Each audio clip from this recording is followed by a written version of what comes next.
This video is about me. I rarely make one of these, but I feel like I have to. You see, I'm a trans woman who identifies with the so-called intellectual dark web, or the IDW for short. People who don't subscribe to the mainstream left's version of reality, who want to challenge it. Red-pilled people, you know. People who have been described as IDW include such prominent figures like Jordan Peterson, Dave Rubin, and Ben Shapiro. So yes, I identify with the group that includes Ben Shapiro and Jordan Peterson. According to the left, I must be some self-hating individual. Perhaps I have lots of internalized transphobia. That kind of fits with my history too, being raised in a conservative family and then coming up during the Bush administration, which was a very different time compared to today. Perhaps I just need to drop my self-hating internalized transphobia and I would be well on my way to be a leftist too. If only I joined the left, I will find comrades who are unconditionally supportive. I would be much happier.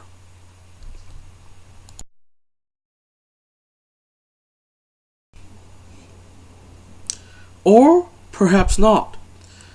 You know, there are such things as values and worldviews, and I don't feel comfortable with the contemporary left's worldviews and values, especially with the increasing influence of neo-Marxist thinking, which I reject in its entirety. For me, politics should never be about which team you would feel better in, but which ideas you support for the sake of humanity's future. There is also the fact that I think neo-Marxist theory and practice is harming the everyday lives of assimilationist, trans, and LGBT individuals. In fact, to be honest, a large part of what got me into opposing neo-Marxism was its destructive effects on LGBT lives. So what is my worldview, and what are my values? My interest is in consistently standing up for individualism, family values, and a free market in the way that my conscience tells me is best. And I guess critical thinking is the IDW thing. So that's why I identify with the IDW.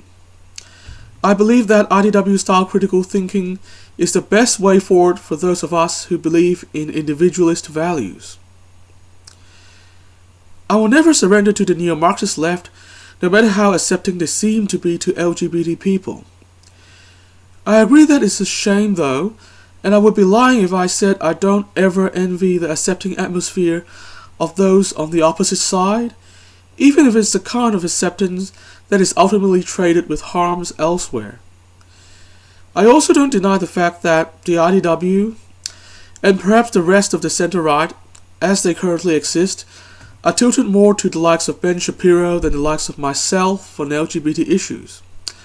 I think the far left should shoulder most of the blame for this situation, as they have painted a picture of us as pawns of neo-Marxist radical feminism, which would naturally lead to skepticism towards us in many center-right circles. It appears that we have some work to do.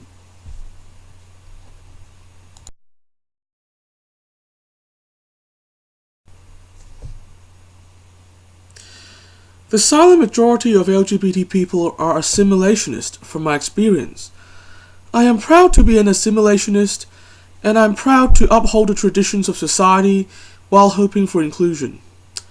The whole anti-assimilationist thing has roots in 1970s era gay liberation, which, let's face it, is part of the whole post-68 neo-Marxist program.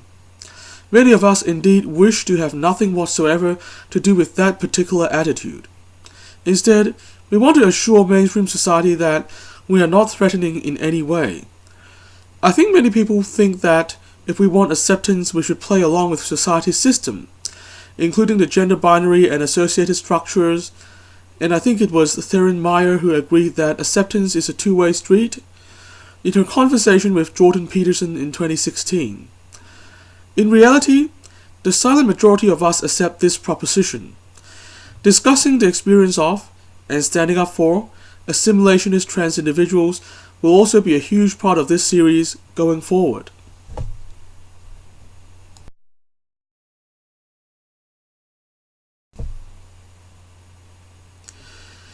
We need to speak what we actually think, rather than let the radical neo-Marxist activists speak for us.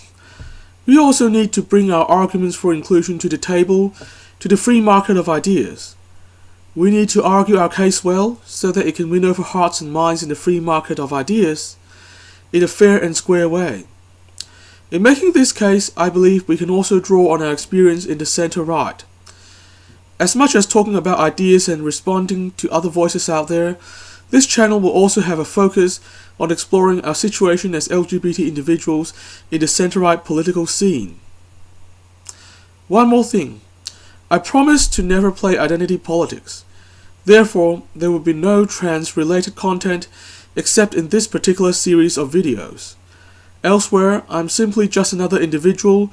Being trans does not come into it.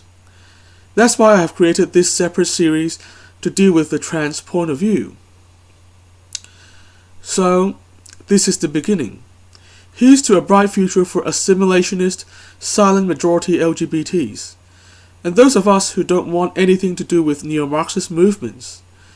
It's going to be a long road ahead, but I'm sure we'll get there.